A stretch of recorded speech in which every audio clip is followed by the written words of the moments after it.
What's up, everybody? Austin here, and welcome back to another one. I just had to make this video about the new iPad Pro. Of course you want to get it. Of course you want to upgrade to it, but know what you're getting into before you get the new iPad Pro 2018.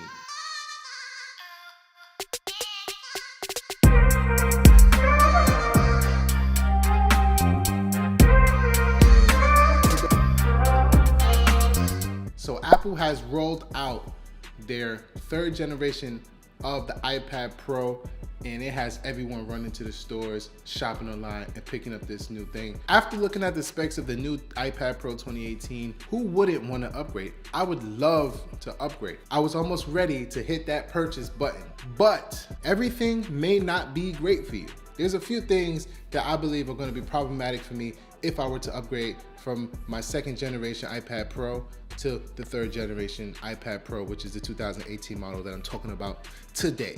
I picked up the iPad Pro back in July.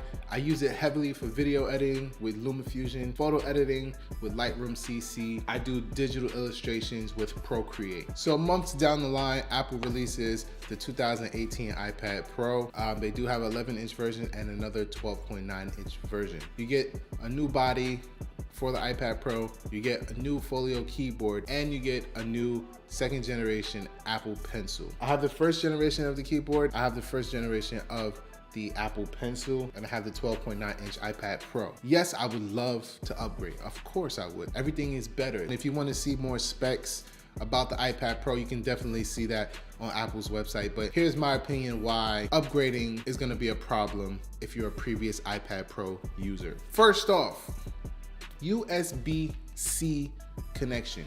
The iPad Pro has always used Apple's Lightning connection, just like all of Apple's other products. So if you're using your Apple product in conjunction with other Apple products, this USB-C connection may throw you off a bit. So there's a ton of benefits that come with using the USB-C type port. Now you have access to a range of products, flash drives, and hard drives, and HDMI connectors, all types of things that are compatible with USB Type-C. Great thing. But now there's something to consider now if you're switching to the iPad Pro 2018. For me, my typical carry around are my two iPhones and my iPad Pro. I carry that almost every day with me. What I do is I carry one charger with me for all my devices. And that is my iPad Pro's charger, because it will charge my iPhones much faster than the standard charger. Now, if I were to upgrade, I would have to carry the USB-C type charger and a second charger. That's just one thing. I would have to carry additional things with me. No one likes to carry lots of stuff with them, especially accessories for your products that you use on a daily. So that's one thing I would be giving up by upgrading. Also, as a result of this change to USB Type-C in the iPad Pro, my accessories that I've bought, I wouldn't be able to reuse the accessories that I purchased for this iPad on the new one, because these all have Lightning cable adapters. Quick overview of what I have. I do have a video. You can check these out by clicking the link above. First up is the Lightning to SD card slide. I do a lot of work with my camera, photography, video. I needed this for transferring files directly to my iPad Pro. It does have a Lightning adapter. I will not be able to use this on the new one, which means I'll have to spend an additional $35 for a new one. Also, I have this USB to Lightning cable flash drive, 64 gigs by Hutu, that I also would not be able to use. Luckily, I would be able to use them still on my iPhone, and the products aren't just going to waste. But I mean, I got them for the iPad because that's what I use them for. So a few accessories you may have to consider that you may have to repurchase when you get the new iPad Pro. So let's talk about the size of the iPad and the bezel. Huge upgrade by eliminating the home button, similar to the iPhone 10s, which I'm all for. I like the design. It's clean, it's sleek. You do get more screen, but that's really not the case with the iPad Pro. You have a wider bezel and a wider bezel at the top and bottom of the iPad Pro. The new one, the sides, they get ever so slightly thinner, and what they do is they reduce the top and bottom bezels. The footprint of the iPad Pro 2018 is actually smaller than the previous version. So you're not really getting a bigger screen size, you're just getting a smaller product with the same screen size. If you were thinking to upgrade because you're getting a larger screen, not really the case. So I'm a huge fan of this guy right here, the Apple Pencil. When I first got this Apple Pencil in my iPad, I was like, wow, I should have gotten this years ago. I love this.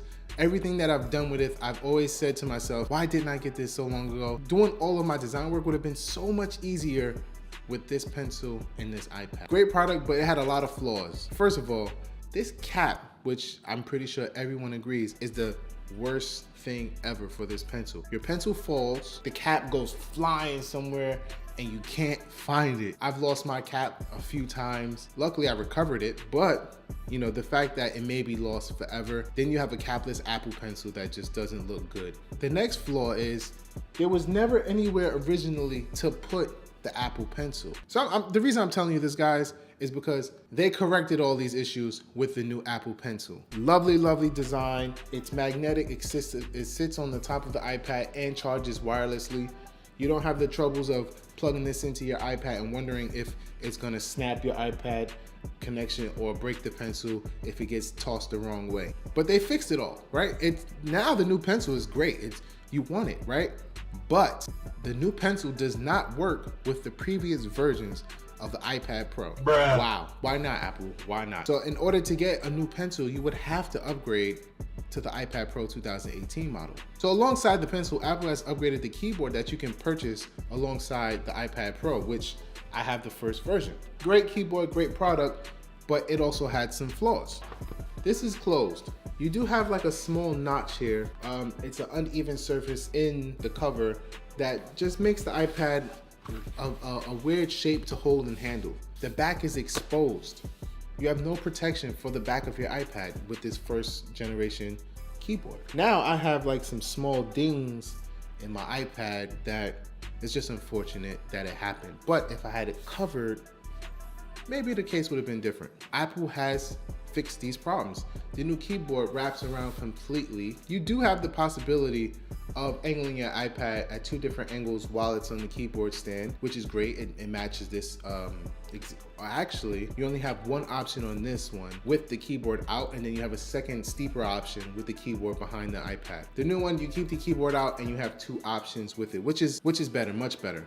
Now, the keyboard you can't use for your older iPad Pro. It sucks. I would have definitely upgraded the pencil and the keyboard and stuck around with my iPad Pro, but I can't use any of the new accessories with the older version. Everything has to come new, which is the main point of this whole video. Basically, I just want you guys to know that if you're planning to upgrade from your previous iPad Pro, you may have to get almost everything new. The iPad Pros are not the cheapest product in the market. They are expensive, and also the accessories can be expensive when you're looking at upgrading 1, 2, 3, the keyboard tray, 4 different things. Off the back is gonna cost you about $500–600. Alongside the iPad itself, if you want a 12.9 inch, you can see the prices on Apple's website. It's gonna cost you a lot of money to upgrade. So for myself, if I could sell this thing, no problem, I'll upgrade. So for now, I'm gonna stick around with this iPad Pro. I haven't had it for a year yet. I will not be buying any accessories because I can't, and I will not be buying a second iPad Pro because I have one, and it's too much money to have 2 iPad Pros. I don't have a reason to have 2 iPad Pros. With that being said, guys, I hope you found this video helpful in your decision of upgrading. Be sure to hit that like button. Be sure to hit that subscribe button. Drop a comment if you have the new iPad Pro 2018. Tell me what you love about it. Be sure to live your life, guys, and I'll see you all in the next one. I'm hot. Oh, it's so hot.